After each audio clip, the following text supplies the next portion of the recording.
Astronomers have sniffed the atmosphere of a distant super-Earth, and found a highly poisonous form of hydrogen.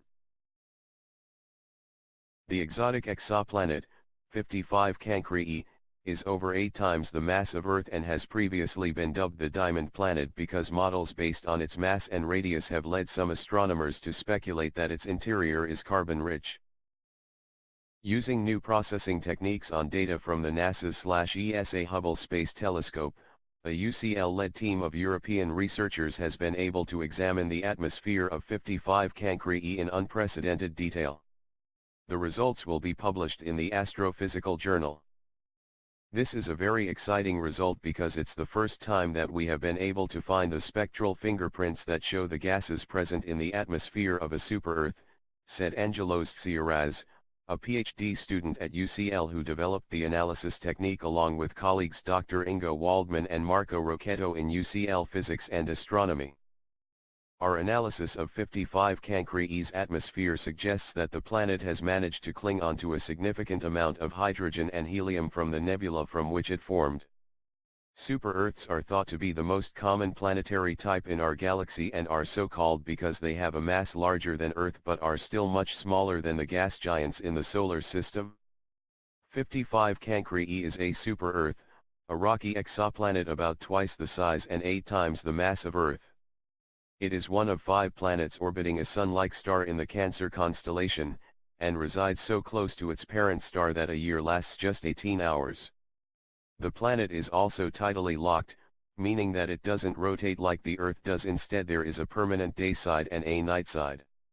Since it is the nearest super-Earth whose atmosphere can be studied, 55 Cancri is among the best candidates for detailed observations of surface and atmospheric conditions on rocky exoplanets. The Wide Field Camera 3, WFC3, on Hubble has already been used to probe the atmosphere of 2 super-Earths, but no spectral features were found in these previous studies.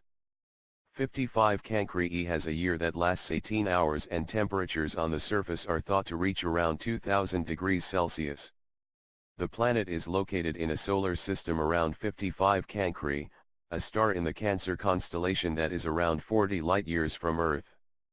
Because 55 Cancri is such a bright star, the team were able to use new analysis techniques to extract information about its planetary companion. Observations were made by scanning WFC3 very quickly across the star to create a number of spectra. By combining these observations and processing through computer analytic pipeline software, the researchers were able to retrieve the spectral fingerprints of 55 Cancri embedded in the starlight. This result gives a first insight into the atmosphere of a super-Earth. We now have clues as to what the planet is currently like, how it might have formed and evolved, and this has important implications for 55 Cancri and other super-Earths, said Professor Giovanna Tiniti, UCL Physics and Astronomy. Intriguingly, the data also hinted at a signature for hydrogen cyanide, a marker for carbon-rich atmospheres. Such an amount of hydrogen cyanide would indicate an atmosphere with a very high ratio of carbon to oxygen, said Dr. Olivia Vienot, Leuven, Belgium, who developed an atmospheric chemical model of 55 Cancri that supported the analysis of the observations. If the presence of hydrogen cyanide and other molecules is confirmed in a few years' time by the next generation of infrared telescopes, it would support the theory that this planet is indeed carbon-rich and a very exotic place, said Professor Jonathan Tennyson, UCL Physics and Astronomy. Although, hydrogen cyanide or prussic acid is highly poisonous, so it is perhaps not a planet I would like to live on. Since it is the nearest super-Earth whose atmosphere can be studied, 55 Cancri is among the best candidates for detailed observations of surface and atmospheric conditions on rocky exoplanets.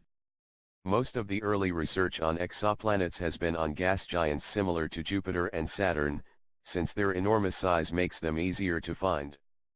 In recent years, astronomers have been able to map the conditions on many of these gas giants, but it is much more difficult to do so for super-Earths, exoplanets with masses between 1 and 10 times the mass of Earth. Earlier observations of 55 Cancri pointed to an abundance of carbon, suggesting that the planet was composed of diamond.